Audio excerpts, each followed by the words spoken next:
Cute talaga ni Baby. Name na lang natin sa kanya, Baby Chanel. Ganda naman pangalan na yon, bagay na bagay sa baby natin. Eden! Ma? Ano ibig sabihin nito? Di totoo nga yung nababalitaan ko, ha?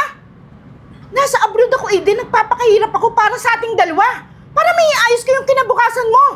Anong nagbuntis ka? Ma, sorry. Sorry kung nilihim ko sa'yo.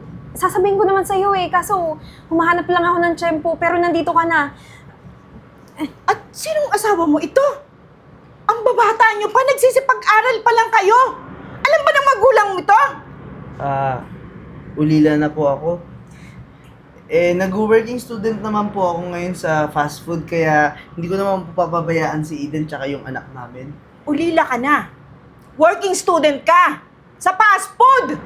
Alam mo ba yung sinasabi mo? Ha? Hindi yan ang pangarap ko sa anak ko. Ha? Mula sa araw na to, huwag ka nang magpapakita sa anak ko. Pati sa akin, lalong-lalo na sa akin. Naintindihan mo? Pumarito ka nga. Ma, ano ba? Tama na! Anong tama na? Mula sa araw na to, kalimutan mo tong lalaking to. Napakatanga mo! Sinayang mo lahat ng paghihirap ko, Eden! At ikaw lalaki ka, ha? Ito na yung una't huling araw na makikita kita, ha? Naintindihan mo? Paano po yung anak namin ni Eden? Huwag kang mag-alala sa anak mo! Lumayas ka na! Lumayas ka na! Ma, bakit mo ba yung ginawa? Papanindigan naman ako ni Renz. Kahit panindigan ka, ha? Anong buhay ibibigay sa'yo ng rents mong yan, ha? Working student pa nga! Walang matatag na trabaho! Ikaw pinag-aaral kita para umayos ka. Akin na tong batang to! Ano ba? Akin na tong batang to! Anong ginagawa mo sa anak ko? Pati anak mo, una't huling araw mo na rin na makikita to! Anong ibig mong sabihin? Ma, sagutin mo ako!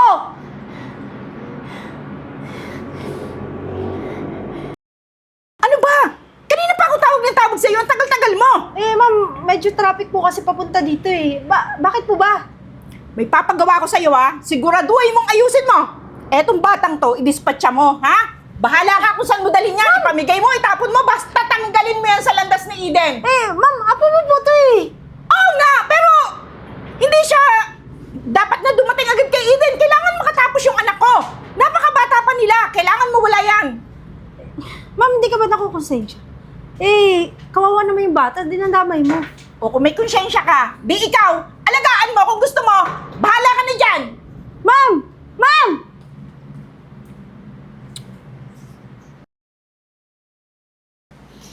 Huwag kang mag-alala. Hahanapin kita. Hindi ako susuko.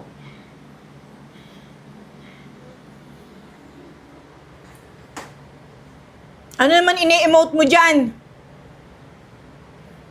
Hinahanap ko yung anak ko, ma. Anak na naman? Eden, hindi ka ba masaya sa kinatatayuan mo ngayon? Titulada ka na. Isa kang magaling na businesswoman. Kung di ka nakinig sa akin, hindi mo makakamtan kung ano yung kinalalagyan mo ngayon. Oo. Nakamit ko lahat. Kasi tiniis ko yun lahat para sa sarili mong kaligayahan. Alam mo, okay naman ako eh, sa buhay ko dati. Hindi naman ako papabayaan ni Renz. Papanindigan niya yung bata, pati ako. Pero anong ginawa mo?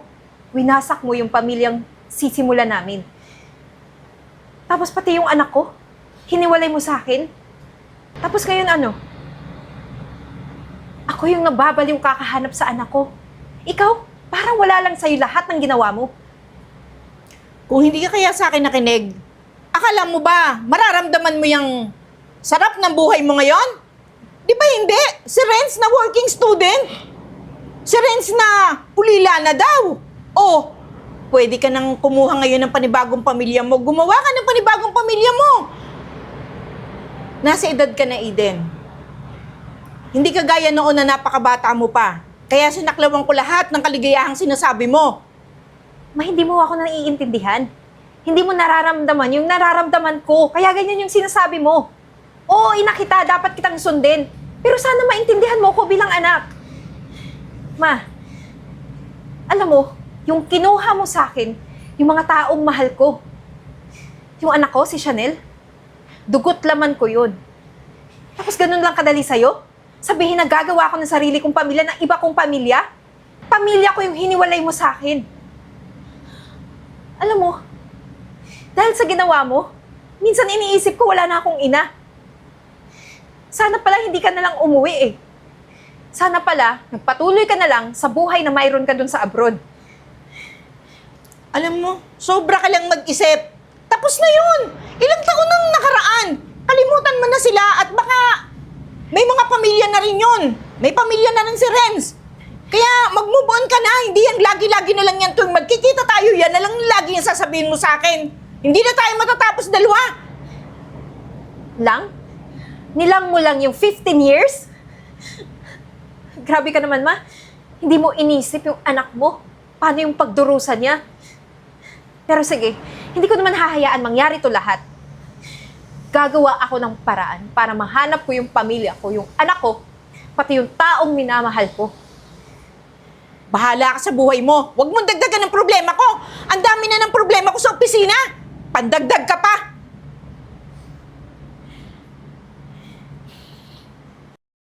Friends, alam mo ba, masaya ako kasi ilang taon din na gumawa ko ng paraan para makontak kita. Salamat at nakipagkita ka sa akin. Eden, salamat din kasi nakipagkita ka sa akin kahit sa tagal ng panahon na hindi tayo nakapag-usap, nagkita. Kasi sa totoo niyan, inayos ko yung sarili ko. Inayos ko yung buhay ko. Ginawa ko lahat para umasenso. Karoon ng magandang buhay bago ako bumalik sa'yo. Kasi gusto ko may mapatunayan sa mama mo tsaka sa sarili ko na mali yung iniisip niya tungkol sa akin. Hanggang ganun lang yung buhay ko. Kaya ako nakipagkita sa'yo kasi may isa pa akong sorpresa. Pero Renz, gusto ko munang humingi sa'yo ng sorry sa lahat ng nagawa ni Mama sa'yo. Dahil sa kanya, nawalan tayo ng komunikasyon ng pamilya. Sorry din, matagal kitang nahanap. Pero, ano ba yung sinasabi mong sorpresa mo para sa akin? Mami Eden, Yvette? anak mo po, si Chanel. Ha? Mommy? Chanel? Totoo ba? Totoo ba anak ko Eden. to? Anak natin. Teka lang, Matagal kong pinahanap si Chanel. Teka lang, naguguluhan ako. Paano niya nahanap si Chanel? Di ba kinuha siya ni Mama sa akin? Eden, yun nga eh. Alam mo, hindi ako tumigil maghanap kay Chanel simula nung mga araw na nagsisikap ako sa buhay. Kaya dumating yung araw na nahanap ko si Yvette. Siya yung dating tauhan ng mama mo. At tinulungan niya ako para makasama at makita ulit si Chanel. Opo, totoo po yun, Mami Eden. Totoo po yung sinabi ni Sir Renz, Mami Eden. Kung hindi dahil kay Sir Renz, baka hindi niyo pa nakikita si Chanel ngayon. 15 taon ko rin po yung inalagaan niyang anak niyo. Pinalaki ko po yan ng maayos. At habang pinapalaki ko siya, hindi ko tinatago sa kanya yung totoo na kayo yung tunay ng mga magulang. Kaya Yvette, maraming salamat. Kaya tutulungan kita sa buhay. Totoo yun, Mami. Sobrang saya ko na magkasama na tayo ni Daddy. Hindi na tayo magkakahiwalay ulit. Maraming salamat ulit, Yvette, ha? Salamat talaga. Hindi ko alam kung paano kita papasalamatan. 15 years mong inalagaan yung anak ko na ikaw lahat nagtiis, nag-aruga sa kanya. Wala nga naman po yun, ma'am. Alam niyo ba, hindi rin talaga kaya ng konsensya ko yung pinapagawa ng mama mo eh. Kaya inuwi ko na lang yung anak niyo sa probinsya para doon na lang siya palakihin at hindi na siya mahanap ng mami mo. Eh, paano ba yan? Mag-celebrate tayo. Yvette, sumama ka na sa amin. Kumain tayo sa labas. Ay, nako sir, wag na po. May pupuntahan pa po kasi ako eh.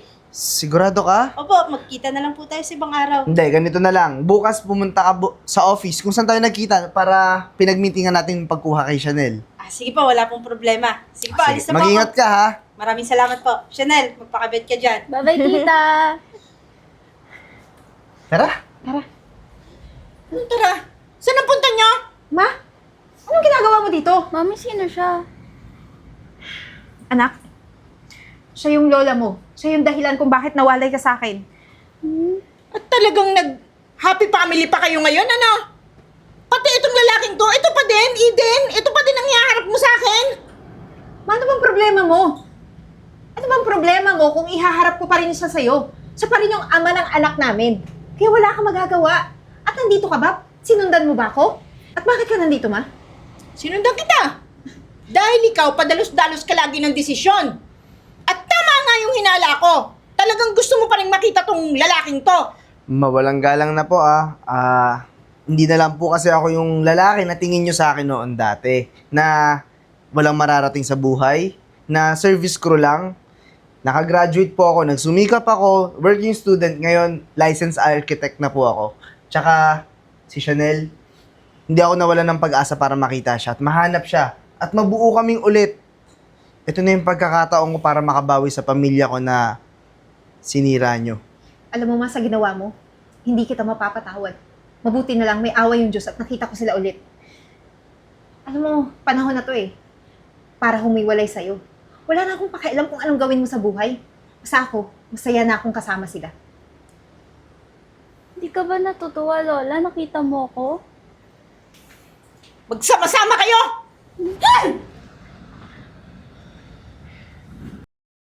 Oh my God, Daddy! Sobrang saya! Sobrang sarap naman kinain ko. Ano nga yung pupura?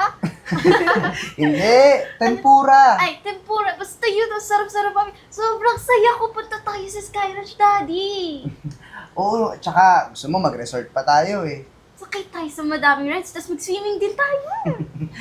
Alam mo, anak, kahit saan mo gusto pumunta, pupuntahan natin. Kasi gusto namin bumawi sa'yo. Siyempre, lahat gagawin namin para sa'yo, Chanel. Mahal na mahal ka namin ng mama mo, ha?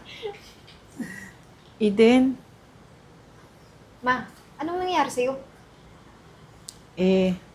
wala na nalugi na yung mga kumpanya ko Naloko ako ng tauhan ko. Ay, na nga ba sinasabi ko Alam mo yung tawag dyan? Karma. Kasi ilang buhay yung sinira mo. Hindi mo ba na-realize yun? Nagpapasalamat nga ako at aksidente ko kayong nakita. Gusto ko sanang humingi ng pasensya, ng sorry sa lahat ng nagawa ko. Natutuwa ako na makita kayong magkakasamang tatlo. Bagay na ginawa ko ng paraan na paghiwalayin kayo, pero siguro talagang mahal nyo ang isa't isa. Kaya nga po nagsikap ako Tsaka kailanman hindi ako nagtanim ng galit sa inyo kasi naiintindihan ko naman po yung pakiramdam ng isang magulang na bigla na lang maagang mabubuntis yung anak niya. Hindi rin naman po namin sa totoo lang planado lahat Kaya naiintindihan ko po kayo tsaka wala po akong sama ng loob. Salamat, Renz. Eden, pasensya na. Pati sa apo ko, Chanel. Sorry, ha. Opo, Lola. Napatawad na po kita. Alam mo, Ma, kung hindi dahil sa kanyang dalawa, hindi kita mapapatawad Kaso, kailangan, syempre nanay din kita. At gusto ko, magsimula tayo ulit na buo at masayang pamilya. Sa totoo niyan, nakabook ako ng palabas ngayon ng movie na panonoorin namin tatlo. Talaga, Daddy. Saan ka natin si Lola? 4 na tayo ngayon. Tara! Sumama ka naman. Thank you, ah.